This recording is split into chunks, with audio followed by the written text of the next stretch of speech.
Thank you, everyone, for joining us. It is our very first podcast with IWSCC, Inclusive Workplace and Supply Council of Canada. We're trying something completely different here, so I hope you enjoy it.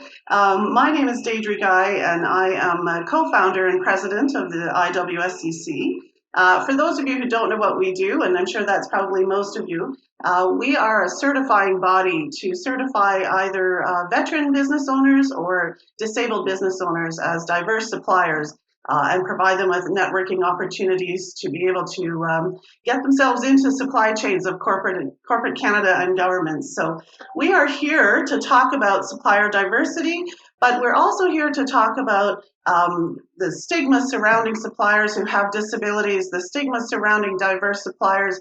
We want to do our best to eliminate that and certainly to shine a light on just how many things that people think about diverse suppliers can be a myth. And we want to help people understand what does supplier diversity mean and to learn a little bit more about the real world of procurement from diverse business owners. So with us today, we are lucky enough to have Cassandra Dorrington from CAMSC, or Canadian Aboriginal Minority Supplier Council. And also we have Catherine Grosz from WBE Canada, or Women Business Enterprise Canada. So I'm going to turn it over to them a little bit. We'll start with Cassandra. Cassandra, thanks so much for being here. I know that you're hosting a very busy event, one of the first in-person events for supplier diversity since the beginning of the pandemic. So we're so excited to have you here, and thank you very much. Maybe you can just tell us a little bit about who you are and what does CAMSC do, and what do you do with CAMSC, our Canadian Aboriginal Minority Supplier Council? Well, first of all, let me say congratulations on your first podcast. A wonderful initiative, and we're delighted to be part of this.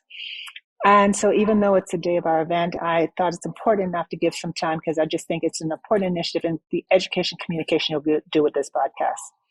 So my name, Cassandra Dorrington, as you've indicated, and CAMSC, which is a not-for-profit national organization, and we focus on identifying and certifying those businesses that are Indigenous owned and or minority or people of color owned, 51% owned, managing control, and we connect them up into corporate Canada's supply chain. And I'd like to say corporate Canada and beyond, because what happens is Canada is not this little island anymore. We are connected into the US, we are connected globally. And so it's our mission from myself and my team to make sure we have not only identified and certified, we have provided the resources and supports to enable our suppliers to actually get connected and actually become successful. And if we do that, what we endeavor by doing that is not only we build wealth within that small community and the community that they service, but we're actually building for a stronger Canadian economy overall. That's great. Thank you, Cassandra. And so you've told us a little bit about CAMSC as an organization. What do you do at CAMSC currently? We'll talk a little bit down the road about how you used to work and what you used to do with CAMSC. But right now, what is your role? Yeah, it's almost like chief cook and bottle washer, right? Because as president and CEO of CAMSC, what I do is work with the team. We have a strategy for what we want to be able to accomplish. And with that strategy, from our mission and vision, it's how do I implement the strategy? So overarching, my role as the CEO is really to be the leader of setting the tone for what the team does, setting the tone for our stakeholders, making sure that I'm out there, the face of CAMSC, that we're connecting the dots through corporate, be it through the government connection, be it through our partners. I'm building the brand and taking the CAMSC brand across the Canadian landscape and beyond. My whole point is to make sure we get the message out, much like you're doing with your podcast. My whole goal is not only to lay the strategy and help the team implement the strategy, to make sure the external communications and the branding is important so people understand who we are, what we do. And if they're looking for diverse suppliers, where to come to, or if they're looking to build a program, where to come to. That's my whole goal. Well, thank you. And I've known you, I think we're somewhere in the area about 8 years or so since we first met. And same with you too, Catherine. And Cassandra, you've always had such incredible passion. That's my dog coming in. I've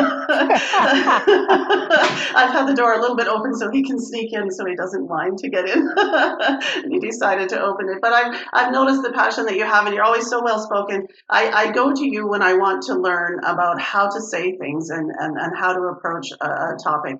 So thank you so much for being a leader in this space. I really leaned on you a lot, and I really appreciate your help.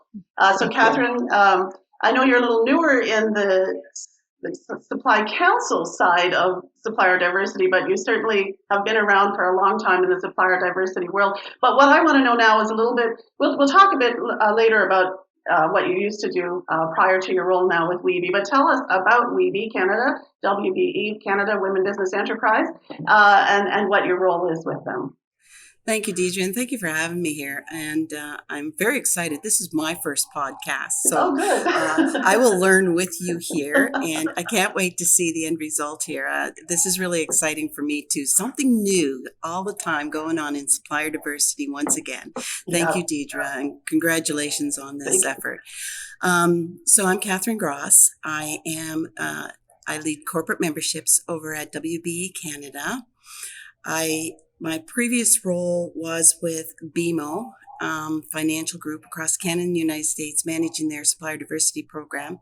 I have 15 plus years in supplier diversity, and I joined WBE Canada in January of 2021 after I retired in December of 2020.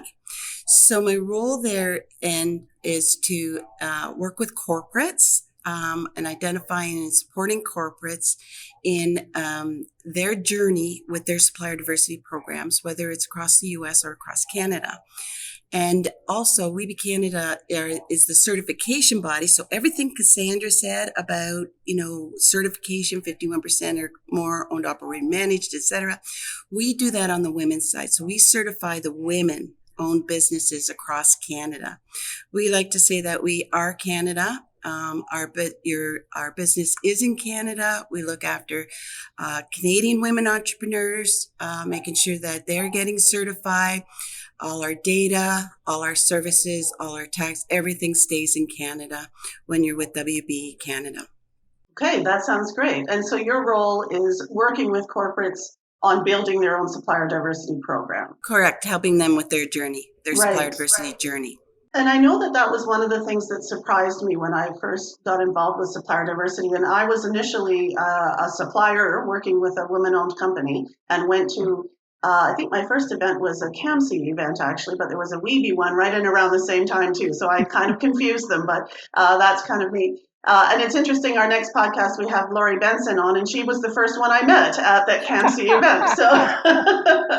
So it's kind of neat how that all worked out. But I remember being a little bit surprised as I got to learn a bit more that the corporates didn't necessarily have it all together when it came to their supplier diversity programs, and that people were on a journey from the corporate end of things as much as from the supplier end of things. So you'll have a lot of information about that sort of later in the podcast.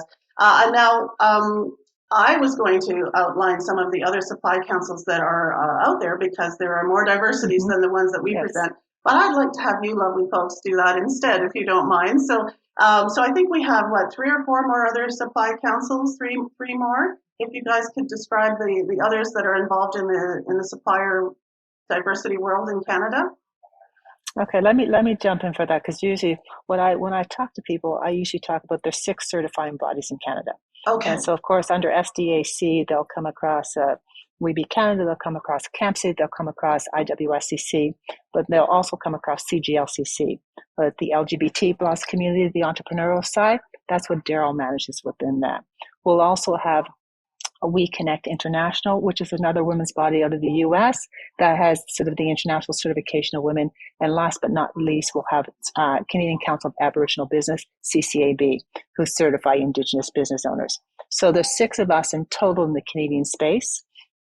And in particular, I mean, the 4 who are covered under SDAC, we work closely together, but there's also connections, as others who listen to your podcast will know, between us and whether it's CCAB or between us and We Connect International. Because for the most part, it is a tight little community. There are corporates who are looking for the diversity in Canada, and how do they make that happen? So tell us a bit more about SDAC, because we haven't talked about that at all. Oh, well, I'm delighted to talk with SDAC. I thought you might be. Supplier Diversity Alliance Canada, it's an organization, and really it's the overarching umbrella of, as I said, CGLCC, CAMSC, IWSCC, and WBE Canada. The whole purpose of coming together is the purpose of advocacy to the government for research and for education. one by one, when we go to the government, we are small players, but as a collective going to the government, we've been able to have a much larger voice.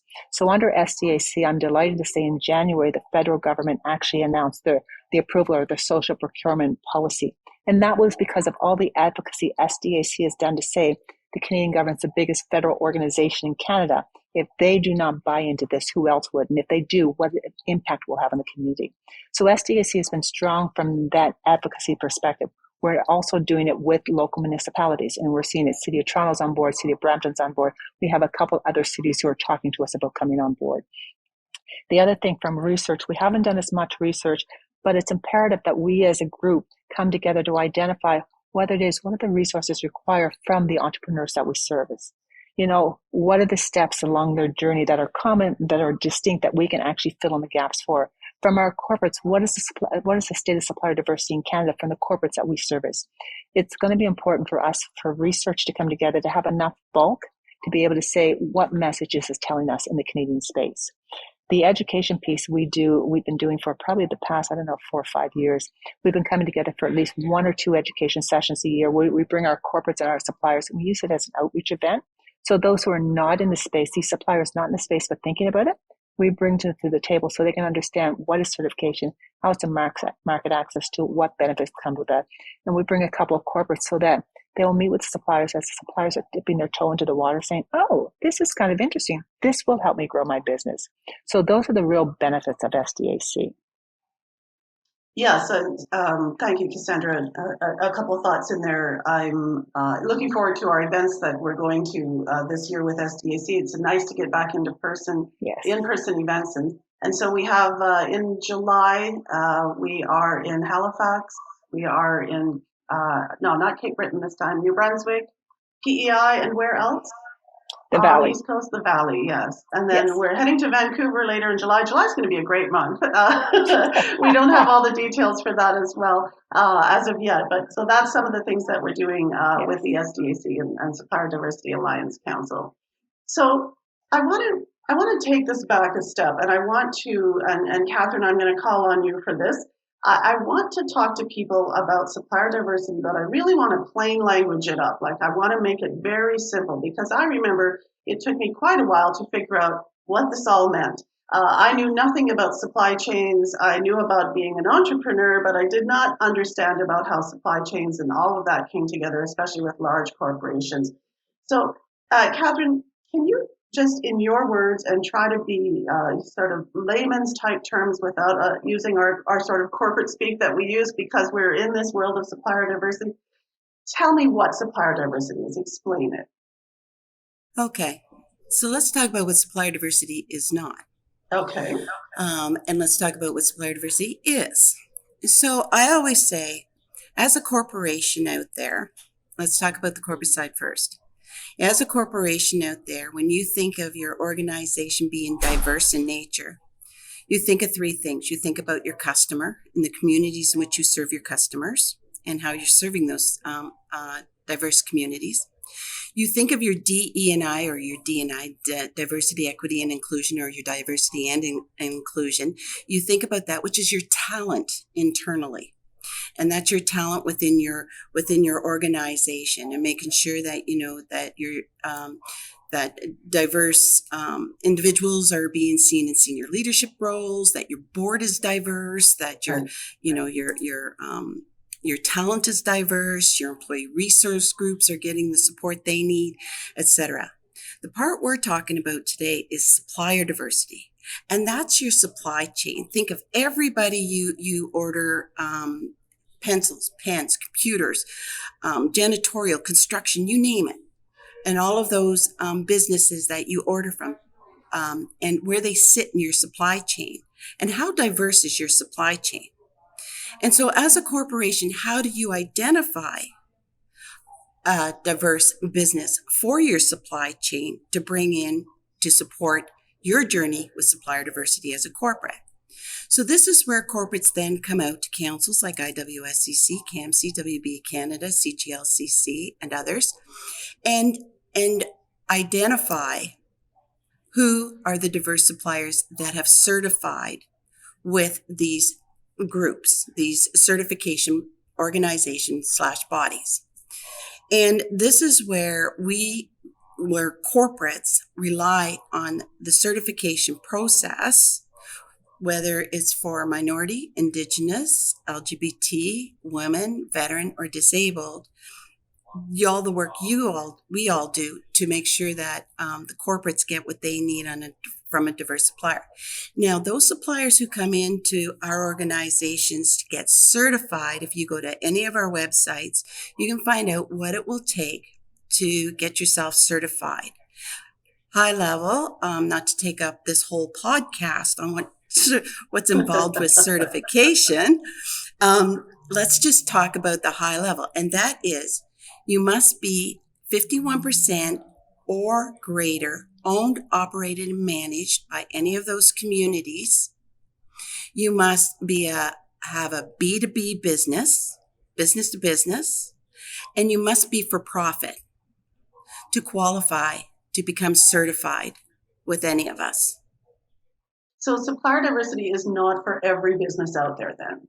You can't just sign up every business that's owned, in my case, by someone with a disability and they're going to have success. Talk about that and why it's only the particular types of businesses that are successful. Mm-hmm. So to be true to the programs, the supplier diversity programs that came out of the U.S., there are guidelines around ensuring that you do have control of your business. So if you have 51% of the shareholder profitability, you are in your business day to day, and you have your operations day to day, and you truly do manage the payroll at the end of the day. You sign the checks at the end of the day. Those are that can be that is what we're looking for around certification. If it's 50-50 with your spouse, let's use our a non-minority or a non-Indigenous, etc., and it's 50-50 ownership. Well, do you truly have full ownership of that company to be able to make the final decision on your company? To be able to say, no, we're not moving in that direction, to finalize the strategy, to say, no, I don't like the way it's going here, we're going this way. Do you truly then have full control of your company? Does that make sense? Maybe Cassandra could add some more color to that. Yeah, Cassandra, did you have anything to share with that? Yeah, all I'd like to add to that, and Catherine's done a great job, is simply said, we don't certify holding companies. We're certifying you're actually producing a product and or service. We want to be very clear on that. And when Catherine's talking about the 51% or greater, we want you to have the autonomy to make decisions, because what happens, you'll hire people who look like you. And what you're actually doing is building wealth in that community. The whole purpose of this was driving generational wealth for those communities who had been underrepresented at the supply table or at the procurement table for a long time. So that's why, as we work with the government says, well, we have SME policies for small and medium-sized enterprises. Yes, we're encompassed in that, but we're hidden inside there. There are actually other obstacles that are preventing the groups that we're talking about from getting to the table. So we want to be very clear on why is these distinct groups that we've identified as underrepresented. And then what will actually generate the fact that they will actually generate wealth in their communities if they get to make decisions, if they get to grow capacity, if they get to hire people who look like them. And that's the whole purpose what supplier diversity is meant to do. To try to sort of correct that underrepresentation and have everyone contributing into society, so to speak.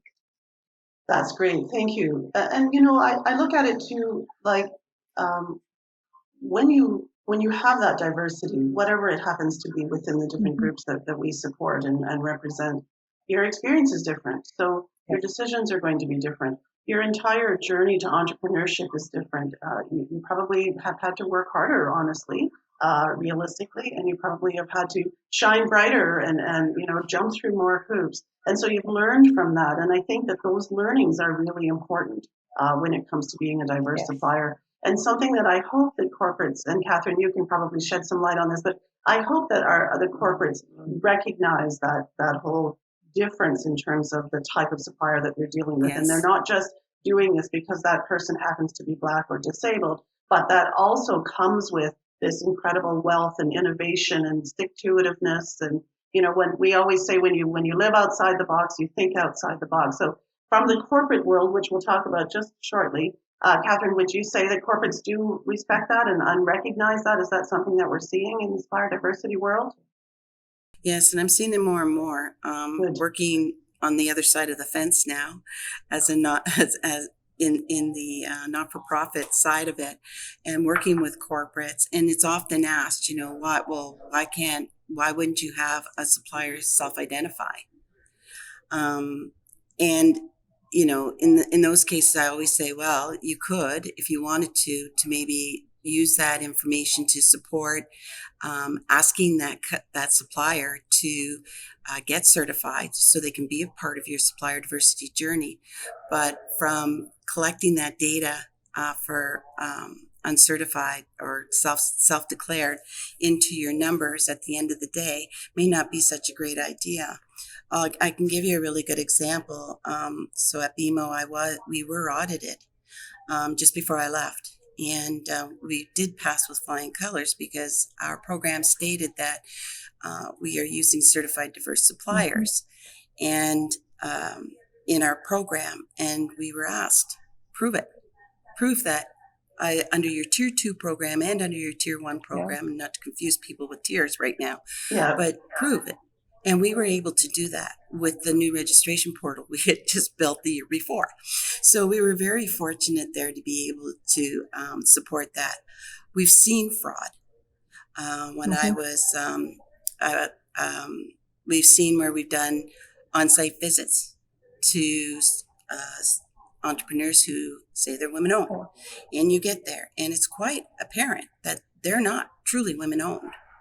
And it's the husband who truly owns the business. And, this can become very dangerous to us as certifying bodies. If we're ever challenged by our corporate members or our entrepreneurs who are certified, this could become a real problem for us if we can't prove that, yes, we certified them through the right processes, and yes, they truly are fit within the description of the 51% or greater owned, operated, managed, and controlled. If I can piggyback on what Catherine said, I think the site visits are vital to validation, verification of what they said they are. Mm-hmm. But the other thing, we recertify it on a yearly basis. And that means if ownership or anything has changed, each of the councils are going back to validate again, is it truly 51% owned, managed, and controlled? And I think that's a surety that we give to corporate members, that we are doing the due diligence on that. Good point, so Cassandra. I get a question, and this sort of leads to that often when I'm talking to people. I don't want to say often, but it comes up where people ask me, how do you get to be the certifying body? Like, who decided that the way you're doing this is correct? Who made those rules up, and who regulates the certifying bodies? And so it makes me think, I want to share with people, where did supplier diversity come from? What is the history of it? And how do we get to be where we are as certifying bodies? Did we just make this up out of thin air? Or how did it come about? So Cassandra, I always love hearing you talk about that. So can you share with us kind of the history? But I also would like, and both of you can jump in on this, of course, an idea of the landscape as it is currently. Like, what are all the other places that are doing supplier diversity besides Canada? Who else, and what are their programs? Okay, well, it's a big question, I know. No. It's a very simple question, and it's all self-contained. And I paused because this morning when I sort of opened my conference today, I made a note that we had a number of international players with us over the 2 days. And one in particular, NMSDC, who is the grandfather of all of supplier diversity. So, and they're celebrating their 50th anniversary this year. They indeed, while supplier diversity started in Chicago probably about 51 years or so ago, it became formalized as an entity under NMSDC 50 years ago. So again, I always start, you had fighting in the streets, civil rights were going on. Think of that at the time, fighting in the streets. And the powers to be just said, how do we solve this problem? It's the problem of haves and have-nots. If we actually give the have-nots more part in the economy, actually put riches in their hand, we will solve that problem. And so as a result of that, the powers to be said, in government bidding, we want to start to include the have-nots in government bidding. So they actually put in place the supplier diversity program. And it was put in place first for Blacks because of the civil rights. After that, then they start moving, they added women to that, and then we started adding the U.S., a number of the other underrepresented groups to that umbrella.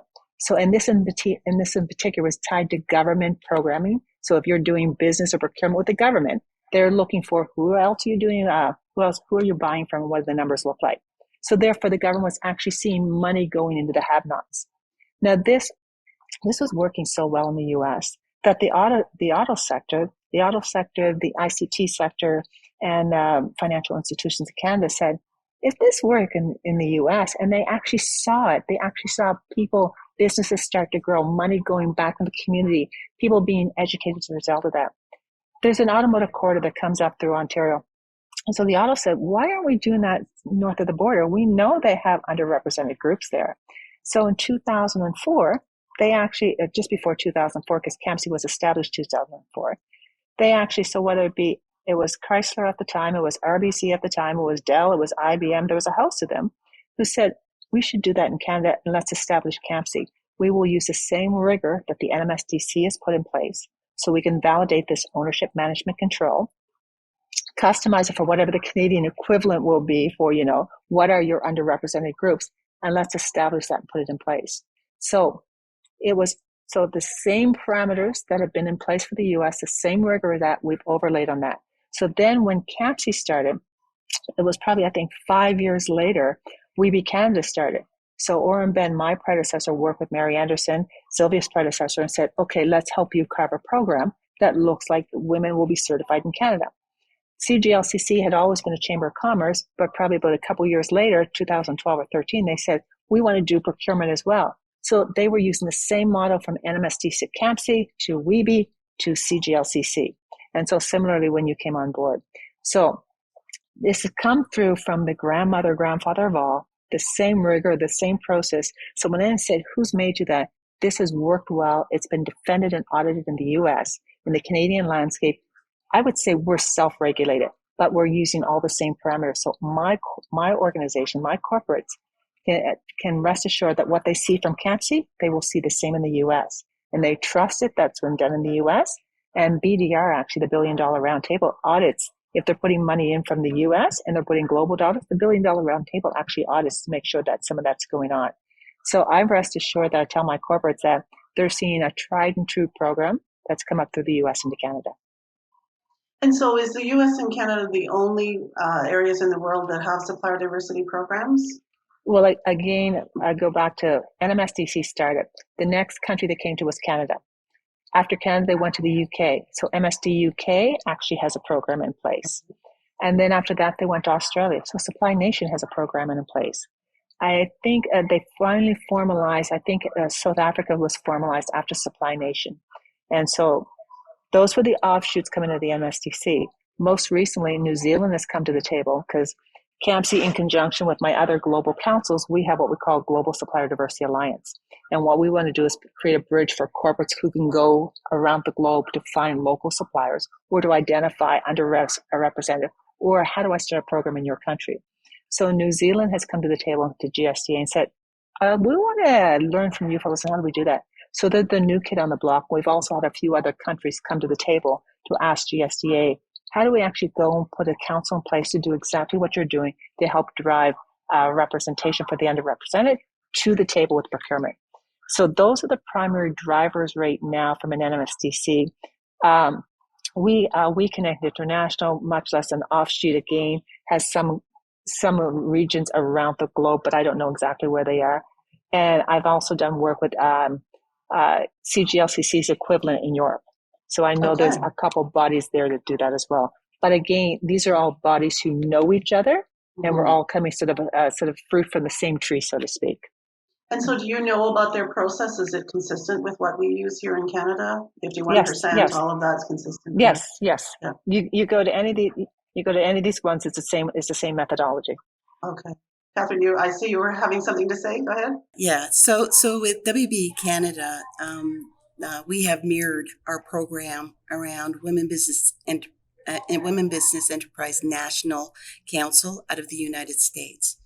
So using best practices, as we talked about before, that are true, tried, and tested throughout the United States. We did not reinvent the wheel around supplier diversity here in Canada. We just took the program from the U.S., brought it into Canada, making sure that we're within the laws of Canada, especially the Privacy Act, etc., and built out WBE Canada here. Now, we are governed by our board of directors. We do not build out a strategy. We do not make moves. We do not spend money without our board of directors, who are made up of our corporate members. We are totally governed by our board, made up of our corporate members, and driven by the various committees as well that we have put in place to ensure that we are moving in the right direction, making sure that we're spending our corporate money and our WBE money, certification money wisely, etc. So when it comes to governing WBE Canada, it is our board of directors and all of who are made up of our corporate members. And I know, well, certainly with IWSCC, we did not reinvent the wheel either. We followed along in your path and didn't make any changes. So there's no point in doing that. And you know, so everybody has their boards in place. So Cassandra, I know I hear you often refer to your board as well, and Daryl as well. So that's fantastic. So we're going to wind down a little bit as we get to the end of the podcast, but I do want to hear something a little more personal. And so I'm curious to know, and this is information that I don't already have, where most of what you've already said, I did already have that information. This is information that I don't have. So I'm curious to know, and Catherine, if you would start first, what is your personal journey in supplier diversity been like? Like, how did you start with it back in the day? What was it like? What was the landscape like? What were your thoughts? Just share a little bit about it, and we'll take some bad as well as good if there's some. Oh, absolutely. Absolutely. Let me tell you what we have in supplier diversity today and where we have come from back from 2007 when I first got involved with CAMSC and across the U.S. and Canada in this program to where we are today is like night and day. So my journey started when I was with BMO. We had a supplier diversity program across the United States and Canada. And at that time, we had an individual down in Chicago who knew supplier diversity. She was very much involved with supplier diversity throughout the United States. So she was asked to bring it up to Canada. I was asked to assist her. So I started off with 25% of my job on the side of my desk, working with her, helping to be her feet, ears, eyes on the ground here in Canada as we developed our program into the Canadian marketplace. And at that time, you know, supplier diversity wasn't that well known throughout Canada. So there was a lot of work to be done. So I grew up from there. And then there was, when she left, I took over the supplier diversity program at BMO across Canada and the United States. And it was just such a huge undertaking. It became a little bit too much. So we hired someone to be feet on the ground in the US so I could focus on looking at the Canadian marketplace and really help push the Canadian marketplace in supplier diversity and start, you know, talking more with our corporate partner, with our suppliers at BMO, et cetera. We went from next to nothing to this fabulous program. When I left, I think it was fabulous anyways, but we brought it to a best in class. And it took a team of people. So it went from 1.25 person to 1 person to when I left four people on the team. And it is a journey and it is a learning curve. And you learn a lot from day one to the time you end up, you know, for me, retirement in 2020. And then I still didn't feel fulfilled. Like I still needed to do more with the supplier diversity in Canada. I thought I'm going to really miss this because I've done so much work in this space for Canada and talking to corporate members and things like that. I was offered a part-time role here at WBE Canada. And so I'm fortunate enough to continue to stay in the loop and stay in this role and continue to promote supplier diversity across Canada. And that's my journey. That's very cool. And so did you have a decision point at some point where you decided to take That's 75% of your desk and get rid of it and move it to 100% supplier diversity? Yes, yes, good. That's a really good point. For anyone watching this that might be in my shoes back then, and you're doing, and a lot of our corporate partners are doing this off the side of their desk. It takes time and it takes the journey, but before I knew it, 75% of my role was with supplier diversity, and I kept having to push my other role off to other people and having that conversation with my boss until finally they said, okay, enough is enough. Let's get this moving. And let's Catherine, full time supplier diversity. And it was like, whew, now think what I could do now that I could do this full time. So yes, and I hear that a lot from our corporate. Well, I'm doing this off the side of my desk together with my full time job. So yeah, good point. That's great. All right, Cassandra, let's hear about your journey and how did you get started? What made you decide to follow this path? I'm so curious and interested. I'm sure I've told you the story before. I Well, ran my own maybe it'll sound familiar. Yeah, I ran my own consulting firm, right? And so I'm a sort of a corporate turn Deloitte consulting turn my own consulting. So, and I was living between the Caribbean and Nova Scotia, having a grand time. But prior to living in Nova Scotia, I was chair of a board, Black Business Initiative. So when Oren Ben, who ran CAMSC, he first started, so it was probably 2004. He was making his 2004 through 2004. He's making his way across Canada, meeting with Black organizations and racialized organizations to say, this is what we're doing here and try to get the word out. So I'm at an information session. He comes to Nova Scotia and introduces what he's doing. So Rustam and I, who's the CEO at the time, said, that's a neat initiative. We want to be part of that, So I had my own business. I said, I'm going to sign up as a supplier. So I signed up as one of the first 12 suppliers that CAMSC had, Bell and Associates did. Wow. And so I got into the network, and Oren said, we have conferences that we participate with NMSDC in the States, and you have to get to the. So I went down to one of the conferences in the States as a supplier for CAMSC. I was absolutely blown away. I walked into, my first one could have been, let's say, San Diego. I walked into an auditorium that had 7,000, 8,000 people who looked like me, who were doing business. And it's like, oh my God, I was just overwhelmed by the enthusiasm, the expertise, the professionalism I'm looking for role models and mentors, and these are people who look like me. It blew me away. And that's when I said, I want to utilize this network. So I'm sort of going to the conferences. But by this time, my sister and I were working between the Caribbean and Nova Scotia. I didn't really use the Canadian procurement system as much. Most of my stuff was in the Caribbean. So I'm at a U.S. conference. Oren's getting ready to retire.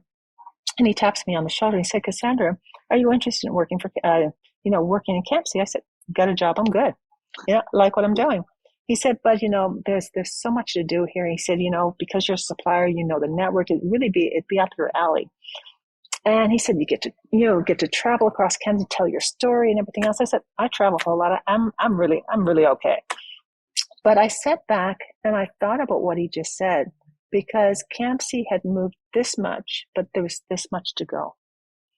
And so as I thought about it, I had to have a long discussion with my business partner, my sister, to say, I think I might take the job, but I'm only going to do it for a year or two. I'm going to go up and put some process in place. And so we'll come back and we'll continue running the company. I interviewed, and I remember, Cisco was at the table, HP was at the table, and I was pretty excited, this is what I can do. I came up and I tell this to everybody, I thought this was in my mind, my corporate mind, my consulting mind. I'd put a process in place, this, put the right people in place, and it would happen. Wow. A year or two later, I realized there's a lot to be done, and it takes more than me. I had to build a whole lot of relationships. I had to lay a whole lot of seeds to allow that to grow. And so my 2 years turned into 10 years. And I am delighted the fact that it was not just me anymore, that as the other councils joined, we became a larger force, a larger collective in Canada. I really built strong relationships with my council partners in the US, who taught me so much about what this means, what the benefits truly look like, what the intricacies of driving a strong program. My global counterparts have been nothing except generous with their expertise, whether I'm in Australia learning for how the government's a strong part of that of the UK. That enabled me to be a lot more confident in being able to push my program forward and hopefully lay the foundation for where CAMSC is today. So for me, it's been an incredible journey of generosity, expertise, and all those things that come together to make this network what it is today. Wow, no, I had not heard that story before, so that's very cool. Thank you for sharing. Yeah. So I see that we're getting really close to the end of our time, but I just want to close with a question for both of you, and that is, what would you say to someone who wants to get involved in supplier diversity? What would you say to a supplier who is diverse owned, who wants answers? What would you tell them? And what would you say to a corporate that's looking to start their supplier diversity policy? Just some quick little words of wisdom. And that's for both of you. Okay, I'm going to jump in. Suppliers don't want to be in supplier diversity. That's not what they're coming for. Suppliers want to grow their business. Right. We want to provide them the tools to grow their business. We want to provide them customization that helps them understand the value they bring to the table. So suppliers never want to get supplier diversity. They want to grow their business. So for us, it's how do we help you grow your business? Right. For corporates are looking for the best suppliers. We want to acknowledge to them that they might have missed some in the fact that there's been all these business startups in these diverse businesses. They need to be able to pull those into the fold and see how best to be able to utilize this diversity, this innovation inside their business. And for corporates, we want to say, I was talking to someone this morning, they're like, oh my God, there's so much to learn. As you've heard Catherine use the term, and I'll use the term, it's a journey. It's a journey. Recognize where you are. There's so much to learn. Put one foot in front of the other. There are peers, there are organizations, there are resources. We can help you do that. Allow us to help you grow a strong, robust program. With suppliers, we want to get you interested. This is your market access tool. Mm-hmm. When you think of how much money you spend on this, that, and whatnot, this opens up a whole network to you that even if you had 10 people or 20 people, could not be able to access as well as joining this network. And once that opens up to you, there's resources, there's mentors, there's coaches who will help them along their way. All right, Catherine, real quick from you, your thoughts. I think the best way to explain it, I remember a gentleman, I won't mention names, from NMSDC who was here at one of the CAMSC conferences many years ago. And he was talking about how he was talking with all of the various groups within the automotive industry, all the different automotive companies out of Michigan. He was at this big event, and they were talking about the future of automobiles. And they were talking about the future of automobiles being fully bottom line, very, very quickly, high level. You would pick up the phone. You would order your car. Do you need your car to go just you? Do you need to go to the airport? Do you need your car to go to a meeting? Do you need to have a board meeting in your car? Whatever it is, and you get a car and it comes to your door. And he was talking to the suppliers in the audience at that time and stating, like, take a look at the future and where the future is going, and making sure that your business is growing with the industries out there and where they're going. No more homes will require a garage. No more gasoline. If you're dependent on transportation and you have a transportation company, a logistics company, whatever it is, maybe start rethinking about your business. And he also talked about how this one individual went into, it was one of the big auto industries, and wanted to talk to someone about selling his product for the auto industry. And this person at the desk said, I don't know. So he went to one of the others, and the woman at the reception said, I don't know where to send you. And he finally ended up with one of the other big guys. And I can't remember if it was Mercedes or BMW in Michigan. And they said, oh, let me introduce you to someone. He sold his product for $3 million. And then they turned around and sold it to all the other industries for multi-billions of dollars. And what is it? It's that thing on your mirror that shows that car is showing everybody your signal indicator on your mirror. That's what he had sold. And so he's saying to the people in the audience, it's organizations like CAMSC, WBE Canada, IWSCC that you want to do business with, because they can get you in front of the right buyers within those industries, or they have a general direction of where to get you in front of those buyers so that you can make sure that you can really sell your product or your service to the right people and be fair and get fair value for it. So those were a few lessons I learned. Yes, thank you for those. Well, thank you both very much for being here. We've come to the end of our very first podcast. Yay! It's party time. So thank you once again for being here. I really appreciate you taking the time out of your super busy day. We can hear your conference going on in the background. I'm so happy that it's been so successful. So really appreciate the time. Thank you so much. It's my pleasure entirely. Thank you so much. Take care. Thank you so much for having me. All right. Bye, guys. Thanks Bye-bye. again. Enjoy the rest of your afternoon.